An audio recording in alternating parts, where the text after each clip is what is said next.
He was born in a cradle of stars, wrapped in fire and prophecy. High King Zaturian of the Iridari Dominion, scion of the Flame Crown, Lord of 10 suns and 100 moons. His people whispered his name like a prayer, chanted it in unison before battles, carved it into monuments that circled dying suns. His reign was vast, brutal, and absolute. No descent ever lasted long. No planet dared defy him. Until he met her. She wasn't royalty. She wasn't chosen by prophecy or bred for politics. Her name was Dr. Ilara Nyako, an Earthborn anthropologist and xenocultural researcher stationed at the edge of the galactic rim. Born in Nairobi, raised on lunar colonies, educated in deep space academies, she had spent her life studying species, not pleasing them. She spoke in truths, not courtesies. And where others bowed before power, Ilara stood upright, notebook in hand, asking questions that made kings uncomfortable. Their paths crossed during a diplomatic summit on Erixus III, a shimmering neutral planet where politics were danced, not debated. Ilara had been invited as a civilian observer, a courtesy at best, irrelevant to the grand designs of empires. She arrived in a simple gray research robe, hair bound in copper cords, notebook dangling from her belt. No one noticed her among the fanfare of alien dignitaries, until Zaturian saw her. He was struck, not by beauty, though Ilara was beautiful, but by stillness. In a room of power-hungry voices and rehearsed charm, she sat in silence, studying, seeing. When their eyes met, she didn't avert hers. She raised an eyebrow. That was all. But the king felt it in his bones. He approached her later, in the crystal gardens of the Summit Palace, cloaked in his flame-stitched royal garb, flanked by armored advisors. He spoke in metaphor, in proclamations. He praised her intellect, her eloquent disregard for ceremony. Then he offered her a position at his court. When she declined, he offered more: status, freedom, a research lab, protection from war. She declined again. He laughed, at first. He thought her refusal a game, an Earth custom, a test. But over the next weeks, he pursued her with gifts: star beasts bound in platinum chains, dresses woven from nebula silk, poems etched in quantum light. He sent musicians to play outside her research station. Sent fleets to guard her travel. Ilara sent every gift back, untouched. Then, he made the final offer: marriage. The proposal was broadcast to trillions. His voice boomed across systems.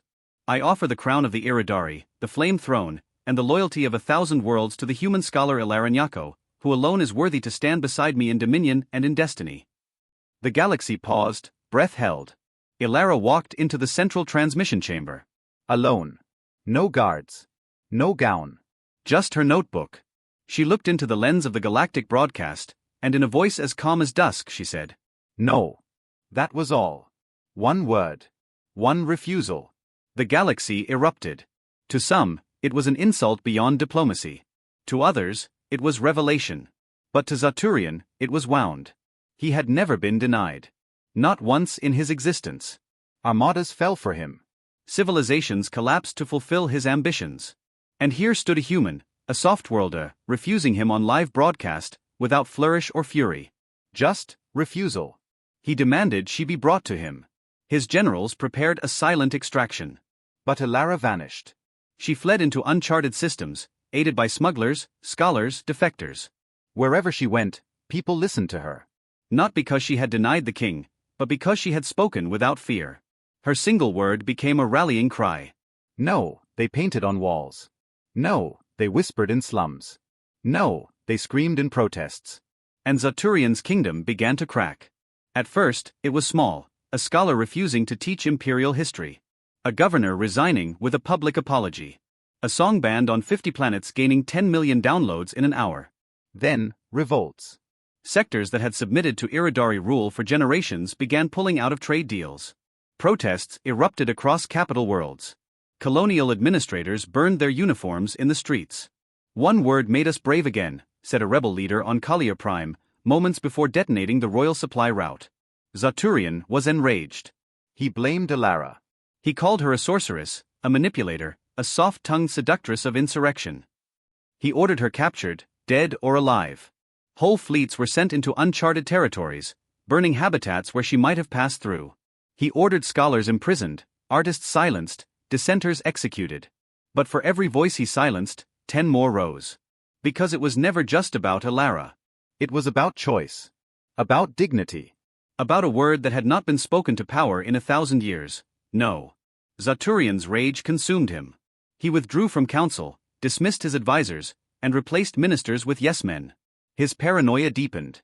He accused generals of betrayal. He disbanded his own council. His rule, once seen as eternal, now trembled under its own weight.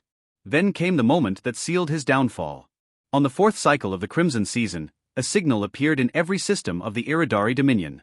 A message, encoded through a dozen quantum layers, broadcast from an unknown source. It was Alara, standing in front of a star-eclipsed planet, wearing a robe of ash and silver. To Zaturian she said, "I did not run because I feared you.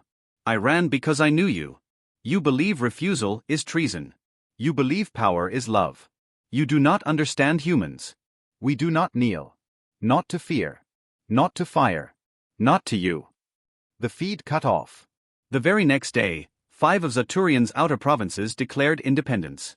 A week later, a civil war began in his home sector. His own cousin joined the rebels.